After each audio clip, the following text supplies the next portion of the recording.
प्रवाद पुरुष विजु पट्टनायक 108तम जयंती नगर विजु जनता दल पक्षरु पालित होईछि।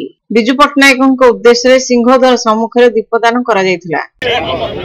विजु पट्टनायक अमर है, विजु पट्टनायक अमर है, जय जगन्नाथ, जय जगन्नाथ, जय जगन्नाथ, जय जगन्नाथ, विजु बाबू अमर। पर हॉस्पिटल छकरे थिबा विजु पट्टनायक प्रतिमूर्ति रे माल्यार्पण करा जायतिला। एही अवसर में अनाथ आश्रम रे फल बंटन करा जायतिला। एही कार्यक्रम रे राज्य युव जनता दल उपसभापति सुनील महांती, वरिष्ठ बीजेडी नेता रामकृष्ण दास महापात्र, जिला सभापति दिवाकर पात्र, राज्यसभा सांसद सुभाषिष खुंटिया, पूर्वतन नगरपाल शांतिलता प्रधान, ए विश्वनाथ राव, राज्य संपादक कृष्णचंद्र पंडा, भक्तचरण दास, नगर सभापति सव्यसाची महापात्र, प्रीतम जगदेव, पूर्णचंद्र नायक, भगवान पढ़ियारी, सोमनाथ साहू प्रमुख नेता और कर्मी माने शामिल होइथिले।